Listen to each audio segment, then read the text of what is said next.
ಇವತ್ತು ನಮ್ಮ ಹೊನ್ನತ್ತಿ ಭಾಗದ ಚೌಡದಾನಪುರ, ಚಂದಾಪುರ, ಚಿಕ್ಕಹಳ್ಳಹಳ್ಳಿ, ಹೊಸ ಚಂದಾಪುರ ಇತರ ಈ ಭಾಗದ ರೈತರ ಬೆಳೆ ಹಾಳಾಗಿದೆ.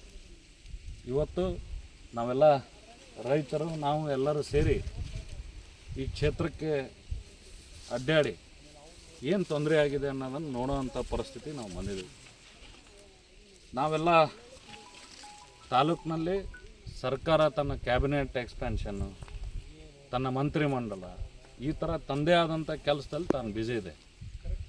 ಇಲ್ಲಿ ಅನ್ನದಾತ ಕಣ್ಣೀರು ಹಾಕ್ತಾಯಿದೆ.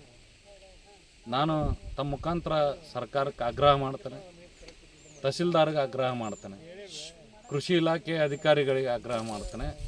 ಈ ಕೂಡಲೇ ಈ ಭಾಗಕ್ಕೆ ಬರ್ರಿ, ನೋಡ್ರಿ ನಮ್ಮ ರೈತರ ಪರಿಸ್ಥಿತಿ. ಗೋಂಜಾಳ ಸ್ವೀಟ್ ಕಾರ್ನ್, ಸಣ್ಣ ಸಣ್ಣ ಸ್ವೀಟ್ ಕಾರ್ನ್ ಬರ್ತಾವೆ ಹೈಬ್ರಿಡ್, ಅದ್ರ ಹಂಗಾಗೈತಿ.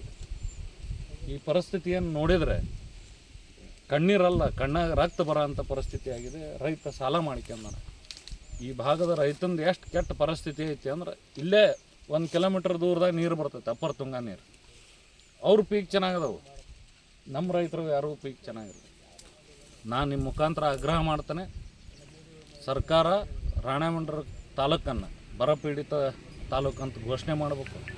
ನಮ್ಮ ಭಾಗದ ರೈತರಿಗೆ ಗೋಂಜಾಳಕ್ಕೆ ಎಕರೆಗೆ 30,000 ಪರಿಹಾರವನ್ನು ಕೊಡಬೇಕು. ಮಧ್ಯಂತರ ಪರಿಹಾರವನ್ನು 15,000 ರೂಪಾಯಿ ಒಂದು ಎಕರೆಗೆ ಈ ಕೂಡಲೇ ಸರ್ವೆ ಮಾಡಿ ಇಮಿಡಿಯೇಟ್ ಈ ಕೂಡಲೇ ಮಧ್ಯಂತರ ಪರಿಹಾರವನ್ನು ಘೋಷಣೆ ಮಾಡಬೇಕಂತ ತಮ್ಮ ಮುಖಾಂತರ ಆಗ್ರಹ ಮಾಡ್ತೇನೆ.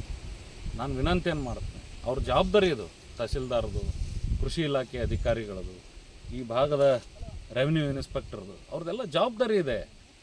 ನಾವು ಜನರು ರೈತರು ಈಗಿನ ಪರಿಸ್ಥಿತಿ ನೋಡಿದರೆ ರಾಣೆಬೆನ್ನೂರಿಗೆ ಬಂದರೆ ಸಾಲ ಕೊಟ್ಟರೆ ಎಲ್ಲಿ ಬಂದು ಸಾಲ ಕೇಳ್ತಾರೆ, ಏನು ಕೊಡ್ಬೇಕು ಅವ್ರಿಗೆ ಅಂತ ಗೊತ್ತಾಗದ ಪರಿಸ್ಥಿತಿಯಲ್ಲಿ ರೈತ ಇದ್ದಾಗ ಅವನು ಬಂದು ನಿಮಗೆ ಪರಿಹಾರ ಕೊಡ್ರಿ, ನಮಗೆ ತೊಂದರೆ ಆಗೈತೆ ಅಂತ ಹೇಳೋ ಪರಿಸ್ಥಿತಿಯಲ್ಲಿ ರೈತಿಲ್ಲ. ದಯಮಾಡಿ ಈ ಕೂಡಲೇ ನೀವು ರೈತರ ಮಕ್ಕಳಿದ್ದೀರಿ, ಇಮಿಡಿಯೇಟ್ ಈ ಭಾಗದ ಹೊಲಗಳನ್ನು ಸರ್ವೆ ಮಾಡಿರಿ.